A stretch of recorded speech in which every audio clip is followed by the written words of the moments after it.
Hello friends, welcome to my YouTube channel learn with mind map by Mamta Verma. So friends, जो हमने अपनी previous video के अंदर discussion किया था वो था पोर्टुगीज़ का इंडिया के अंदर एंटर करना, कि पोर्टुगीज़ इंडिया के अंदर एंटर कर चुके थे कब 1498 के अंदर। 1498 के अंदर जो पोर्टुगीज़ थे वो इंडिया के अंदर एंटर कर चुके थे। एंटर करने के बाद जो वास्को डी गामा था उसके ड्राइवर का क्या नाम था जो शिप को लेके आया था इंडिया में, वो आपको कमेंट सेक्शन में बताना है कि वो बंदा कौन था। ठीक है, सो नेक्स्ट हम मूव करते हैं अपने 16th सेंचुरी पे। होता क्या है कि जो पोर्टुगीज़ थे उनकी जो पावर थी वो डिक्लाइन करना स्टार्ट कर देती है। दैट मीन्स वे फेलियर को अचीव करने लग जाते हैं। आप सोचोगे ऐसे कैसे भाई, पोर्टुगीज़ थे 1498 के अंदर आए, 1498 के बाद क्या आता है 1500 कंप्लीट चला गया, फिर 16th सेंचुरी स्टार्ट हो चुकी। 16th सेंचुरी जब स्टार्ट हुई तो आप बोल रहे हो कि फेलियर होना स्टार्ट कर गए, ऐसे कैसे। अब कोई भी बंदा है अगर इंडिया के अंदर वो अपना बिजनेस करता है तो भाई आसपास की जो कंट्रीज़ थी उनको तो पता चलेगा कि ये इंडिया से ट्रेड कर रहे हैं और इनको इतना ज़्यादा क्या है प्रॉफिट हो रहा है, तो वो बंदे भी सोचेंगे इंडिया से ट्रेड करने की। और मेनली जो इंडिया से ट्रेड किया जाता था, जिस चीज़ का बिजनेस किया जाता था वो थे स्पाइसेस। ठीक है, तो उसके बाद जो इंडिया के अंदर मुगल्स थे वो भी स्ट्रॉन्ग हो चुके थे, मराठा भी स्ट्रॉन्ग थे, और ब्रिटिश के बारे में आप जानते ही हो। ठीक है, ये तीन बंदे आ जाते हैं जिसकी वजह से जो पोर्टुगीज़ थे वो कमज़ोर पड़ने लग जाते हैं, या फिर आप बोल सकते हो कि उनकी जो पावर थी, जो उनकी एनर्जीज थी, या फिर जो उनके अंदर एक जुनून था वो क्या होने लग जाता है, डिक्लाइन करने लग जाता है, कम होने लग जाता है। फिर इन्होंने क्या किया, 1622 के अंदर जो पोर्टुगीज़ थे उन्होंने एक होर्मुज़ नाम की जगह पे कब्जा कर रखा था। तो और क्या जो ब्रिटिश थे उन्होंने वहाँ पे उन्होंने अपना क्या किया, कंट्रोल बना लिया, कहाँ पे, होर्मुज़ वाली जगह पे, या फिर आप बोल सकते हो कि कब्जा कर लिया। ठीक है, कब्जा कैसे होगा, इधर से पोर्टुगीज़ आए, इधर से ब्रिटिश गए, दोनों ने आपस में भिड़त हुई, तो क्या हुआ, ब्रिटिश जो थे वो जीत गए, तो जो वाली जगह थी इस पर इनका कब्जा हो गया। नेक्स्ट आता है 1631 के अंदर जो हुगली थी ये भी पोर्टुगीज़ ने अपना यहाँ पे सेंटर बनाया हुआ था, अपना यहाँ पे इनका क्या था, स्टेबलाइजमेंट था। उसके बाद हुआ क्या कि जो अपने मुगल्स थे, मुगल्स ने इनको क्या किया, यहाँ पे मुगल्स ने अपना कब्जा बना लिया पोर्टुगीज़ को डिफीट करके। उसके बाद होता है 1661 के अंदर जो एक बेटी थी पोर्टुगीज़, उनकी जो शादी की उन्होंने बॉम्बे के चार्ल्स सेकंड से, बॉम्बे के चार्ल्स सेकंड से इन्होंने उसकी शादी करवाई और बॉम्बे को गिफ्ट में दे दिया। देखो भाई, बॉम्बे को गिफ्ट में दे रहे हैं। सेकंड आता है 1739 के अंदर हुआ क्या कि जो मराठास थे उन्होंने किसको कैप्चर कर लिया, एक था सैलसेट, एक था बैसिन, इन दोनों की दोनों जगह पे इन्होंने अपना कंट्रोल बना लिया। किसने, मराठा ने। तो जो पोर्टुगीज़ थे हुगली पे भी इनका कंट्रोल था, होर्मुज़ पे भी इनका कंट्रोल था, और बॉम्बे गिफ्ट में दे दिया। बचे कौन, सैलसिट और बेसिन, ये भी इन्होंने किसने, मराठा ने जीत लिए। तो ओवरऑल देखा जाए तो वो जो पोर्टुगीज़ थे वो फेलियर को अचीव करने लग गए थे। अब पोर्टुगीज़ का तो भाई डिक्लाइन होने लग रहा है, तो नेक्स्ट जो कंपनी कौन सी आएगी जो यहाँ पे अपना क्या करेगी, बिजनेस करेगी, कौन सी कंपनी आई, British East India Company. British East India Company India के अंदर आई और अपना यहाँ से बिजनेस, अपना जो ट्रेड था वो करना स्टार्ट कर दिया। पहले कोई भी एक बंदा था, जॉन मिल्टन हेल, ये वाला फर्स्ट बंदा था जो इंडिया के अंदर आया।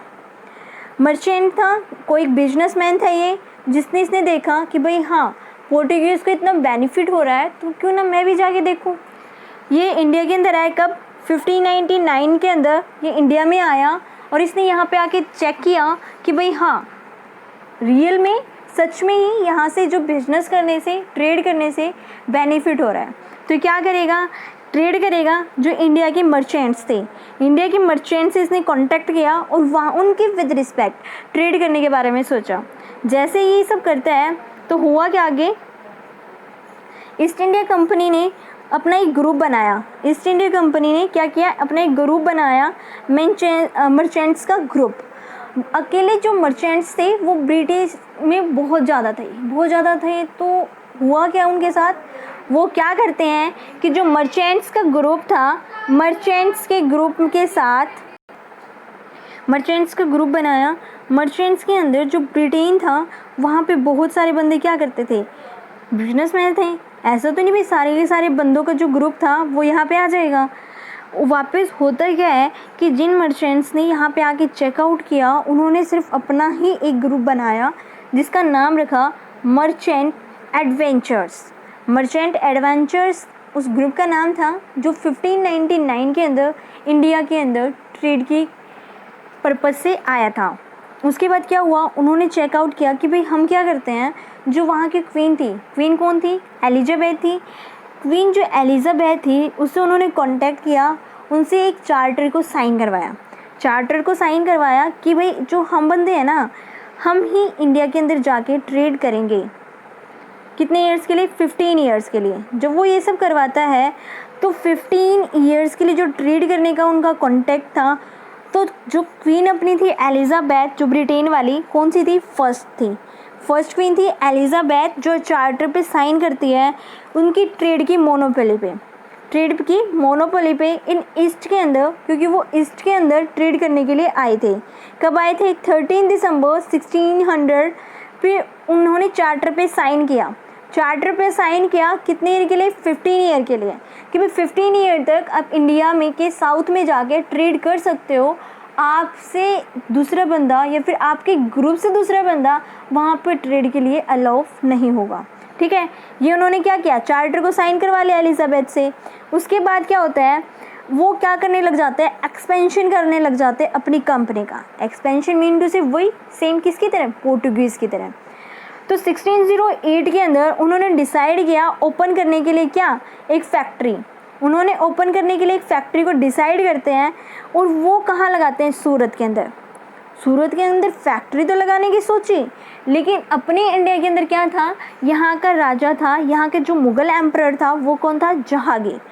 उस टाइम पे यहाँ पे एक फरमान जारी किया जाता था, जो फरमान जारी करवाता था वही यहाँ पे अपना ट्रेड, अपनी फैक्ट्री को लगा सकता था।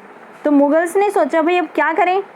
मुगल्स ने एक बंदे को भेजा, बंदे का नाम था कैप्टन हॉकिंग। कैप्टन हॉकिंग जाता है कहाँ पे, जहांगीर के पास।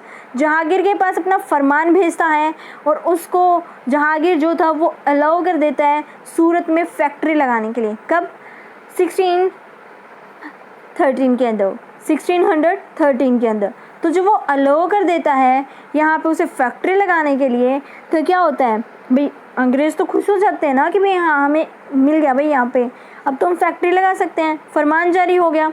तो साथ में जब फरमान जारी करवाया जाता था तो जहांगीर से कुछ ना कुछ पैसे लेता था इनके फरमान को जारी करने के लिए। सिमिलर वे में दे दिए ब्रिटिशर्स ने। नेक्स्ट आता है अपने पास, फिर इन्होंने सोचा अब एक्सपेंशन तो कर रहे हैं तो दूसरे बंदे को फिर से भेजेंगे। दूसरे बंदे को भेजा कब, 1615 के अंदर, मतलब 1615 के अंदर। 1615 के अंदर एक दूसरे बंदे को भेजा जिसका नाम था थॉमस रो। थॉमस रो को इन्होंने फिर भेजा किसके पास, उस टाइम भी कौन था, जहांगीर था। 1613 के अंदर 15 के अंदर थॉमस रो को भेजा जहांगीर के दरबार में। जहांगीर के दरबार में क्या करने के लिए, फरमान के लिए, क्योंकि फरमान ले जाके फिर हम क्या करेंगे, फैक्ट्री को लगाएंगे अपने कहाँ पे, इंडिया के अंदर। ठीक है, स्टेबलाइज करने के लिए फैक्ट्रीज इन इंडिया के लिए क्या आए, जहांगीर से फरमान लेने आया कौन, थॉमस रॉय। उसके बाद क्या होता है कि इन्होंने बहुत सारी फैक्ट्रियाँ लगा ली, बहुत सारा एक्सपेंशन कर लिया। अब इतना एक्सपेंशन कर लिया तो फिर अब बंदे हैं भाई, दिन पे दिन अपना एक्सपेंशन करते जा रहे हैं, फरमान जारी करवा रहे हैं, तो क्या कर रहे हैं, अपने इंडिया वाले क्या थे, पैसे ले रहे हैं और फरमान जारी कर रहे हैं, करने दो भाई। फिर हुआ क्या, 1613 के अंदर इन्होंने पहली फैक्ट्री लगाई थी अपनी कहाँ, सूरत के अंदर, अहमदाबाद और गोवा के अंदर। सूरत, अहमदाबाद और गोवा के अंदर। मसूलीपट्टनम में फर्स्ट टाइम आए थे, जहाँ पे 1611 के अंदर इन्होंने अपनी फैक्ट्री को लगाया था। मसूलीपट्टनम में फर्स्ट टाइम आए थे 1611 के अंदर, इन्होंने अपनी क्या लगाई थी, फैक्ट्री लगाई थी। 1613 के अंदर सूरत, अहमदाबाद और गोवा के अंदर इन्होंने अपनी फैक्ट्री लगा ली।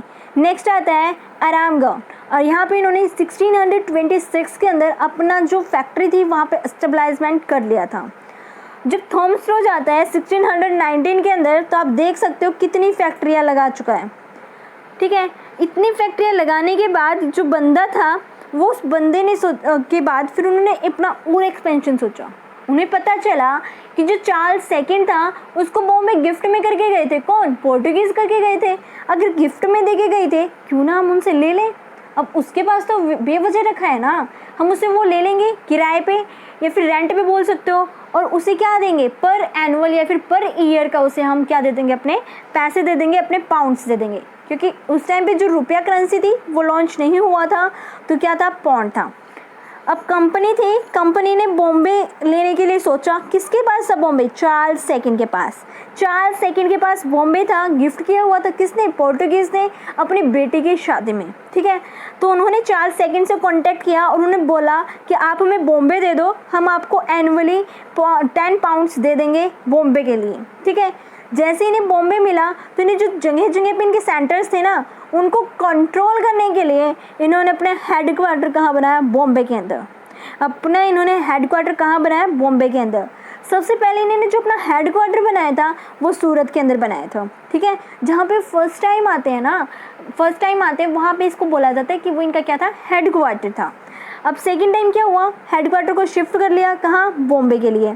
जब ये बॉम्बे के लिए शिफ्ट किया अपना हेड क्वार्टर, तो वहाँ से क्या कर सकते थे? पूरे के पूरे साउथ में अपना कंट्रोल कर सकते थे, अपनी हर जगह पे जहाँ पे इन्होंने अपनी कंपनियाँ बनाई हुई थी। ठीक है, अब इसकी और ज़्यादा फैक्ट्रीज कहाँ थी? 1633 के अंदर हरिहरपुर में इनकी फैक्ट्री थी। हरिहरपुर कहाँ है? उड़ीसा के अंदर है। एक बेलाशोर है, वो कहाँ है? पटना के अंदर है। और भी जो बंगाल था उसकी डिफरेंट प्लेसेस के अंदर या फिर छोटे छोटे गांव जो थे टुकड़े टुकड़े में, वहाँ में इन्होंने अपनी फैक्ट्रियाँ बना ली थी। ठीक है, तो मोर फैक्ट्री 1633 तक आते आते हरिपुर उड़ीसा के अंदर, बालासोर पटना के अंदर, और भी डिफरेंट प्लेसेस बंगाल के अंदर बना चुके थे। याद रखना, क्वेश्चन इंपॉर्टेंट है। हरिहर, उड़ीसा, बालासोर, पटना और different places in Bengal. Next आता है, उसके बाद ये क्या करते हैं, गोलकुंडा नाम का एक क्या था यहाँ पे बंदा था, वहाँ से भी इन्होंने क्या किया? फरमान ले लिया। वहाँ से फरमान लेने का मतलब क्या बनता है कि ये जो बंदा था, इन्होंने वहाँ से फरमान लेने के लिए क्या किया, वो जो गोलकुंडा था ना, वो बहुत सारे पैसे लेता, उसके बाद ही उस फरमान को जारी करता था। तो सीधी बात है भाई, ब्रिटेन वाले क्या थे, अपना पैसे मांगे, पैसे दिए और बोला कि हम यहाँ पे ट्रेड करेंगे। उन्होंने ट्रेड के लिए अलाउ कर दिया 1632 के अंदर। ठीक है, नेक्स्ट आता है 1689 के अंदर जोसेफ चाइल्ड नाम का एक बंदा था। किसका? अंग्रेजों का। जोसेफ चाइल्ड नाम का एक बंदा था जिसने मुगल की 2 शिप्स को क्या कर लिया? कैप्चर कर लिया। जोसेफ चाइल्ड वाले बंदे ने, जो ब्रिटेन का था, उसने मुगल की 2 शिप को क्या कर लिया था? कैप्चर कर लिया। और उस टाइम पे मुगल का जो एम्परर था वो कौन चला रहा था? औरंगजेब। औरंगजेब ने क्या किया भाई, जो यहाँ पे ब्रिटेन के जितने भी है ना बॉम्बे के अंदर, ये अपनी कंपनियां लगा के बैठे हैं, सबको ब्लॉक कर दो।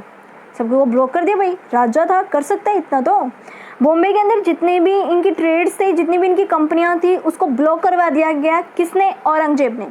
अब जोसेफ चाइल्ड ने सोचा भाई ये तो पंगा हो गया भाई, अब क्या करें हम, अब ऐसे तो नहीं बंद कर सकता ना कोई भी अपनी कंपनी।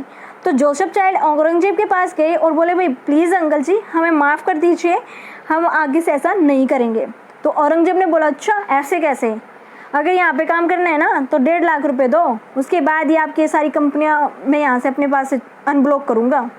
तो उसने क्या किया, जोसेफ चाइल्ड ने फटाफट रुपए मंगवाए अपने ब्रिटेन से और उसको 1.5 लाख रुपए दिए।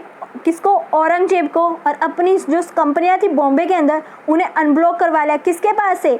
औरंगजेब के पास से। ठीक है, इतना क्लियर हो गया कि जो औरंगजेब था उसने भी पैसे लिए, उनकी जोसेफ चाइल्ड ने जो उसके जहाज को कैप्चर कर लिया था, उसके बाद उसने क्या किया, बॉम्बे की जितनी भी कंपनीज थी, जितने भी उनके ट्रेडिंग सेंटर्स थे, उनको ब्लॉक कर दिया। जोसेफ चाइल्ड से पैसे मांगे औरंगजेब ने और उनकी कंपनीज को क्या कर दिया? अनब्लॉक कर दिया। ठीक है, इतना क्लियर। नेक्स्ट आते हैं जॉब चौंक। जॉब चौंक क्या था? एक अंग्रेज था जिसने क्या लिए? जमींदारी राइट्स ले लिए। अब तक जो अंग्रेज थे ना वो अपने काम से काम रखते थे, अब क्या कर रहे हैं, वो जमींदारी राइट्स के अंदर इन्वॉल्व हो रहे हैं। सोचो, अब देखो अगर ये जमींदारी राइट्स के अंदर इन्वॉल्व हो रहे हैं ना, दैट मीन्स ये क्या करना चाहते हैं, अपना यहाँ पे एम्परर बनाना चाहते हैं। वो कैसे होएगा भाई, और कैसे हो गया ये सब? जमींदारी राइट्स लिए 1698 के अंदर। 1698 के अंदर जॉब्स चार्नोक नाम का एक बंदा था ब्रिटेन का, जो क्या करता है, जमींदारी राइट्स को ले लेता है। किसके पास से? मुगल सूबेदार था कौन? आजिम उस्मान। आजिम उस्मान नाम का एक मुगल सूबेदार था जिसने जमींदारी राइट्स जॉब चार्नोक को दे दिए गए थे। कहाँ कहाँ के दिए भाई? सुतनाती के, कैलीकट के और गोविंदपुर के। सुतनाती, कैलीकट और गोविंदपुर, इन तीनों जगह के राइट्स थे जो जमींदारी राइट्स, वो जॉब चार्नोक को दे दिए। अब इसको दे दिए तो बंदे के अंदर तो आएगा भाई एटीट्यूड आ जाएगा। एटीट्यूड आ जाएगा, ये सोचेगा कि भाई ये जमींदारी राइट्स, अब मैं ज़मीन का भी जो इनसे पैसा है वो भी मैं खुद वसूलूंगा। सीधी बात है। तो अब जो आपकी तीनों चीज़ें हैं ना, तीनों जगह आज के टाइम में क्या है? कोलकाता है। जॉब चार्नोक को इसीलिए याद किया जाता है कि उसने क्या बनाया था? कोलकाता को बनाया था, इन तीनों चीज़ों को मिला के। सुतनाती, कैलीकट और Gobindpur later formed the Kolkata. Kolkata बनाया था किसने? चार्नोक ने, इन तीनों जगह से मिलकर। उसके बाद आता है फैक्ट्री जो थी सुतनाती, उसने अपनी एक फैक्ट्री बनाई। सुतनाती वाज फोर्टिफाइड इन 1700। उसने अपनी एक फैक्ट्री बनाई सुतनाती में जो कि फोर्टिफाइड की 1700 के अंदर, और वहाँ पे अपना उसने फोर्ट विलियम भी बनाया। फोर्ट विलियम किसने बनवाया था भाई? याद करो अपना, फोर्ट विलियम जॉब चार्नोक ने बनवाया। फोर्ट विलियम जॉब चार्नोक ने बनवाया था। कहाँ? सुतनाती के अंदर। और इसका फोर्टिफिकेशन कब हुआ? 1700 के अंदर। फोर्टिफिकेशन 1700 के अंदर। और जब इसने फैक्ट्री बनाते थे ना, वहाँ पे अपना एक किला बना लेते थे। जैसे मान के चले यहाँ पे इनकी फैक्ट्री, यहाँ पे इन्होंने क्या बना लिया? किला, ताकि कोई भी अटैक हो तो वो तब तक अपनी फैक्ट्री को बचा पाए। ठीक है, इसीलिए क्या बनाते थे? किला भी बनाते थे। नेक्स्ट आता है doctor William Hamilton. Doctor William Hamilton नाम का एक बंदा आता है जो फारुखशियार था ना। फारुखशियार बीमार हो जाता है, बहुत तेज फारुखशियार बीमार हो जाता है 1717 के अंदर। तो अंग्रेज़ों के पास एक डॉक्टर था, डॉक्टर विलियम हैमिल्टन। ये क्या करता है? फारुखशियार को एक ऐसी दवाई देता है जिससे फारुखशियार जो थे वो स्वस्थ हो जाते हैं, ठीक हो जाते हैं। तो फारुखशियार क्या हो गया भाई? खुश हो गया। बोला आपको क्या चाहिए? मांगो मेरे से। अब ज़्यादा खुश हो गया तो बिल्कुल दिल खोल के खड़ा हो गया, भाई मांगो मेरे से, क्या मांगना है? अब अंग्रेज़ थे चालाक, उन्होंने क्या मांगा? उन्होंने बोला कि हमें ना यहाँ पे पूरे के पूरे आपके मुगल एम्परर के अंदर अपना ट्रेड करना है। अब आप जानते हो उस टाइम पे जो मुगल एम्परर था वो मोस्ट ऑफ ओवरऑल जगह पे था। ठीक है, तो अब इन्होंने क्या किया? पूरे के पूरे मुगल एम्परर की बात की। तो फारुखशियार खुश था भाई, सोचा नहीं कुछ भी, कर दिया फरमान जारी। अब तो मुगल क्या हो गए? और भी खुश हो गए। तब तो वो क्या कर सकते हैं? कहीं भी अपने ट्रेड कर सकते हैं, कहीं भी फैक्ट्री लगा सकते हैं, कहीं भी किला बना सकते हैं। तो इन्होंने क्या किया? चार्ल्स ने फटाफट क्या कर दिया? बॉम्बे के अंदर अपना फोर्टिफाइड कर दिया गया 1720 के अंदर। 1717 के अंदर फारुखशियार बीमार था, ठीक होते उन्होंने क्या कर दिया? फरमान जारी करवा लिया और अपना फोर्टिफाइड कर दिया बॉम्बे के अंदर 1720 के अंदर। दैट मीन्स वहाँ भी उन्होंने क्या कर लिया? किला बना दिया। कहाँ पे? बॉम्बे के अंदर। नेक्स्ट आता है कंट्रोल ऑफ कंपनी। जो कंपनी थी उसका जो कंट्रोल था, अब सीधी बात है, ये अपना क्या करवा के आए थे? एलिजाबेथ से साइन करवा के आए थे चार्टर कि भाई हम करेंगे वहाँ पे ट्रेड, हमारे इस ग्रुप से अलग कोई भी बंदा नहीं करेगा। कहाँ पे? इंडिया के साउथ में। अब क्या होता है? कंट्रोल कर लेते हैं कंपनी का, लेकिन कंपनी क्या थी? प्राइवेट थी। अगर कंपनी प्राइवेट थी तो कोर्ट जो थी वो, और जो उसके वहाँ के डायरेक्टर्स थे वो कहाँ थे? लंदन में बैठे थे। यहाँ पे कौन कंट्रोल कर रखा था? जो उसके सबऑर्डिनेट बॉडीज़ थी। एशिया के अंदर कंट्रोल किसका था? सबऑर्डिनेट जो बॉडीज़ थी ना उनका कंट्रोल था। कहाँ पे? एशिया के अंदर। अगर एशिया के अंदर कंट्रोल था, दैट मीन्स उनकी जो फैक्ट्रियाँ थी नहीं, वो डिफरेंट एशिया के अलग अलग कंट्रीज़ के अंदर भी थी। जितनी भी एशिया के अंदर कंट्री आती है ना अपने में, सबकी जगह पे वो क्या थे? ब्रिटिशर्स जो थे वो अपना जो ट्रेड थे वो कर रहे थे। ठीक है, हमें पता चल गया जो कंट्रोल था कंपनी का वो क्या था? प्राइवेट था। और जो कोर्ट के डायरेक्टर्स थे वो लंदन में बैठे थे। बट यहाँ पे जो कंट्रोल कर रहे थे वो कौन थे? सबऑर्डिनेट बॉडीज़ थी। अब बात आती है कि जो सबऑर्डिनेट बॉडीज़ थी ना, और जो यहाँ के मैनचेस्टर्स थे वो वहाँ से लिखवा के लेके आए थे, चार्टर साइन करवा के आए थे कि हम ही यहाँ पे ट्रेड करेंगे। लेकिन होता क्या है कि जो नॉन मेंबर्स थे उनको अलाउ नहीं था पहले, लेकिन कुछ एक ऐसे मैनचेस्टर थे, कुछ ऐसे बिजनेसमैन थे ना जो क्या बोलते थे अपने आप को कि हम तो फ्री मेंबर हैं, हम तो कहीं भी जाके ट्रेड कर सकते हैं। अगर फ्री मेंबर थे, अगर वो कहीं भी जाके ट्रेड कर सकते थे, तो इनको जो यहाँ पे मैनचेस्टर साइन करवा के आए थे, उन्होंने उसको क्या बोला? इंटरलोपर।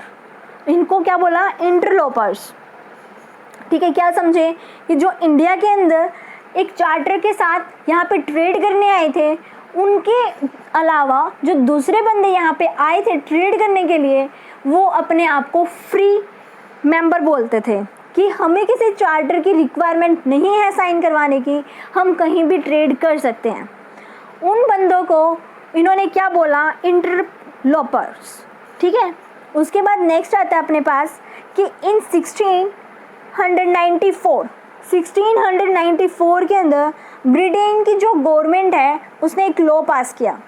ब्रिटेन की जो गवर्नमेंट है उसने एक लॉ पास किया। लॉ क्या था? जितने भी सिटीज़न हैं वो ट्रेड कर सकते हैं कहीं भी जाके।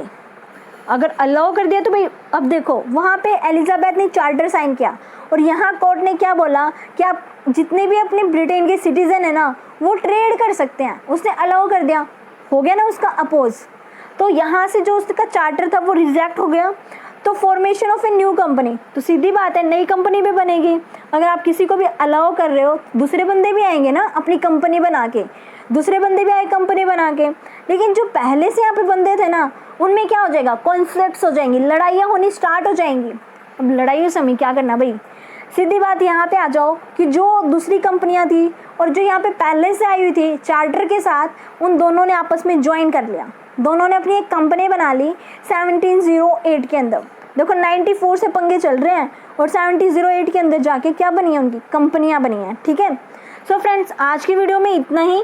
तो अपना जो नेक्स्ट है वो हम अपनी नेक्स्ट वीडियो के अंदर डिस्कशन करेंगे। अब आपको आंसर बताना है कि जो अपना गोलकुंडा था वो आज के टाइम में क्या है, वो आपको कमेंट सेक्शन के अंदर आंसर बताना है।